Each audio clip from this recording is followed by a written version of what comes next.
White show. White show. Which one, old man, that ain't got time to shake your head?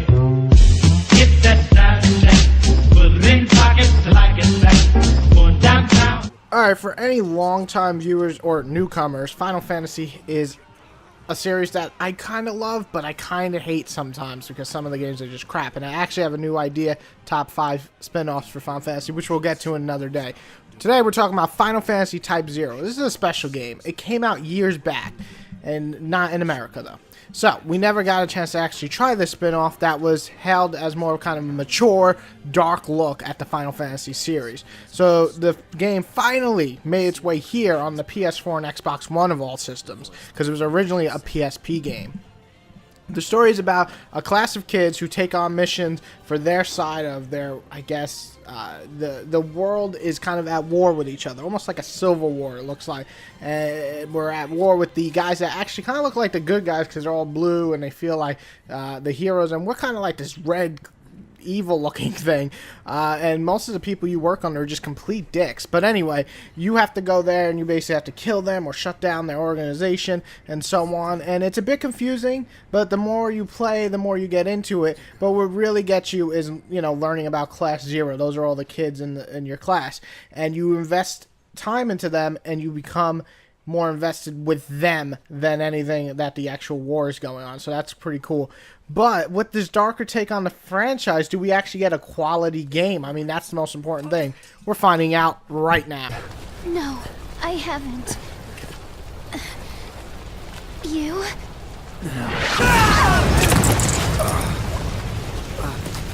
Visual! Kill them!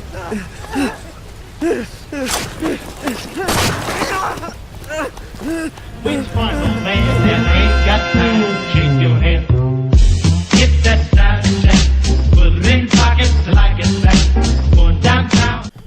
Right off the bat, the atmosphere is pretty well established from the get-go. We open with a bunch of students getting slaughtered.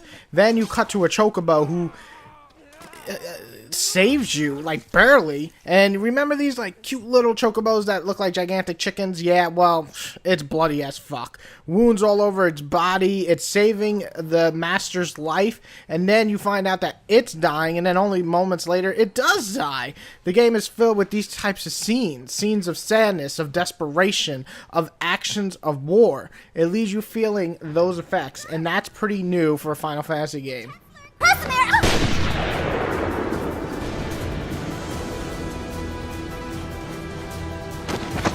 The combat is unique in a sense. You set your character with 4 moves, basically, and you work around them to kill the monsters. There's far range users, there's magic users, there's close range, and kind of a mix and match of all those things, and so on and so on. Each monster has a weakness and strength. So that makes it unique in the fact that each creature has a certain moment of weakness. This is my favorite part of it. So when they do a certain move, or before they do it, or right after an attack, there's a little thing that pops up, and you can either do a critical hit or just one-shot kill them. And this makes a battle very, very easy to win, but at the same time can make it really hard, because if you miss and they hit you, you're basically going to die in 2 or 3 hits.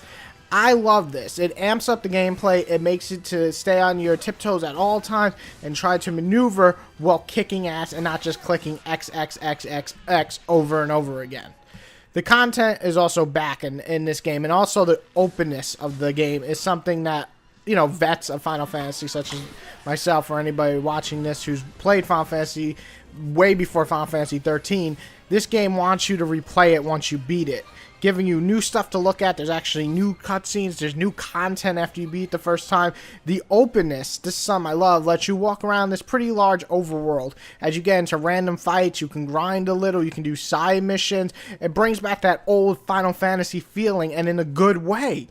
Also, the thing that I really love, each character feels very unique. With a certain weapon at their disposal, they are all well made and different. There's 14 to play with. On top of that, when you level them, they give you plenty of different ways to alter your character's move list, but you still can only use 2 of their special moves. So you really gotta learn how you want to play. Do you want your character to be a far range? Do you want to be a close range, mid range, all that stuff? Plus, do you want to do it like this? Do you want him to be quick and then super attack? So on. And it's great because they give you plenty of choices and plenty of special moves to mix and match with. So I really do love that. I love when each character feels unique and you're not just playing carbon copies of each other.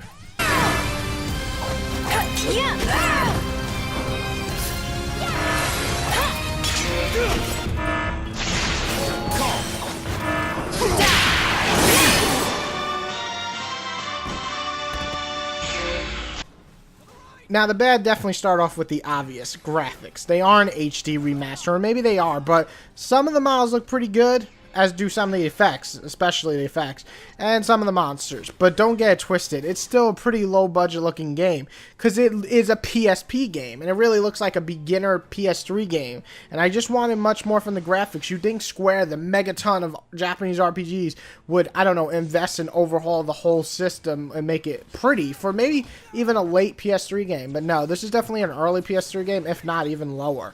Also, the difficulty spikes out of nowhere, and it's usually due to some really crappy design at some points of the game, and sometimes unfair deaths that leave you more frustrated than actually having fun and revisiting the same missions to beat it quicker and get a higher grade in that mission. This can just get annoying, and some fans will get very pissed. I definitely did. A steady rise of difficulty should always be a video game design, always, and when it just spikes, gets super hard and then really easy for the next 5 hours, that's not a good idea. Now, the awful. The voice acting is pretty terrible, let's be real. I usually don't let it linger in my head because it's Final Fantasy, but the majority of the voices in this game are pretty weak or just not done right, or they have a script that's wrong. Like, it tells you to be shocked, but they'll be like, oh my gosh, or whoa, or yo. Yo is used in this game more than anybody in the world. Now, I use yo a lot, but not nearly as much as I think Nine or King or one of the names in this game uses it every time he talks. So he'll be like, let's go there, yo. What are you doing, yo? Oh man, that's a cool sword, yo. I mean, it's just not cool. Now, saying that, the problem with that is that the dark and brooding feel of the atmosphere of this game is great, but it's dragged down by the shitty voice acting. That's easily the biggest fuck up for me. It's like Square couldn't bother to give some decent freaking voice acting with all the money they throw at these games. This feeling. A crystal jammer? An Imperial attack? As I suspected, we've been sitting in their Which trenches. one, old man, that ain't got to shake your head? Get that side check, put it in pockets like it's back, going downtown.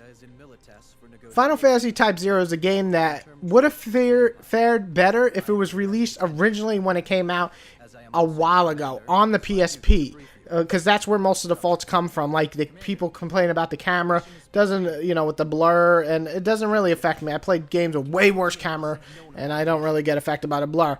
But, and obviously, the second thought on the voice acting here, it's just not cool. Still, though, the combat itself and the feel of the game, the atmosphere, it just makes it a lot of fun for some reason, especially old-time Final Fantasy fans. You know, they give you a lot of content, and that just brings back the happiness of the bullshit corridor shit they've been doing in Final Fantasy 13 series. This just, the problem with it feels like a low budget compared to what you should expect from the series. Even the spin-offs, which I felt like Tactics and Crisis Corp had a little bigger budget here. But I did have a shit ton of fun when I was in the fight and switching characters on the go and fighting big-ass bosses. It was just a lot of fun and timing my attacks. So if you're more into the battle system and the kind of the mood and the dark atmosphere, and of course the content, you get a ton of it, go check this out. You'll be surprised as an RPG fan to actually enjoy it. It still feels a little bit of a you know, just put this out to Final Fantasy 15, but as far as it goes as a spin-off, it's still one of the ones that I actually enjoyed. So I'm going to give this one a 7.5 out of 10. It's a good game. If you can buy it cheap, or if you want the demo for Final Fantasy 15, it's definitely worth the full price for both of them, because that demo's like 5 fucking hours. But if you just want to try a new Final Fantasy, rent this game or get it when it's about 40 bucks or less. Everybody have a good day. I hope you enjoy. Leave your questions below. Leave your opinions on this game if you got it. And I'm out.